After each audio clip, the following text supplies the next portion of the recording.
क्वथनांक का उन्नयन। देखिएगा इसमें क्या है कि एलिवेशन ऑफ बॉइलिंग पॉइंट, किसी द्रव का क्वथनांक वह ताप है जिस पर उसका वाष्प दाब वायुमंडलीय दाब के बराबर हो जाता है। किसी विलायक में कोई अवाष्पशील पदार्थ घोलने पर वाष्प दाब कम हो जाता है, परिणाम स्वरूप क्वथनांक बढ़ जाता है। अर्थात वाष्प दाब अवनमन के कारण विलयन का क्वथनांक शुद्ध विलायक के क्वथनांक से उच्च होता है। विलयन और विलायक के क्वथनांक के अंतर को क्वथनांक उन्नयन कहते हैं। इसे डेल्टा टीवी से प्रकट करते हैं। इसको समझिएगा। मान लीजिएगा ये जल भरा हुआ है, जल का क्वथनांक होता है 100, जल का क्वथनांक होता है 100, और जब इसमें चीनी घोल दी गई तो ये कुछ बढ़ जाता है।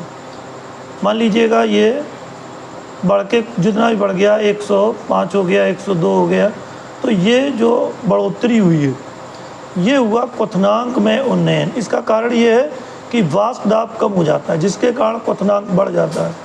तो यदि शुद्ध विलायक का क्वथनांक T0 है और विलयन का क्वथनांक T है, तब क्वथनांक का उन्नयन डेल्टा टीवी बराबर T माइनस T0, यानी कि विलयन का क्वथनांक माइनस शुद्ध विलायक का क्वथनांक। तो इस तरीके से हम क्वथनांक का उन्नयन निकाल सकते हैं। क्वथनांक उन्नयन से अणुभार की गणना कैसे की जाती है?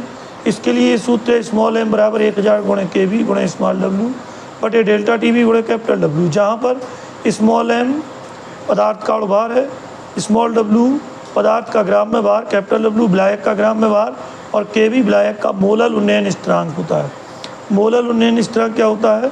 1 किलोग्राम विलायक में 1 किलोग्राम विलायक ले लिया, उसमें किसी अवाष्पशील विद्युत अनपघट्ट पदार्थ का 1 मोल घोलने पर, 1 किलोग्राम विलायक में किसी अवाष्पशील विद्युत अनपघट्ट पदार्थ का 1 मोल घोलने पर क्वथनांक का उन्नयन विलायक का मोलल उन्नयन स्थिरांक कहलाता है। इसे kb से प्रकट करते हैं।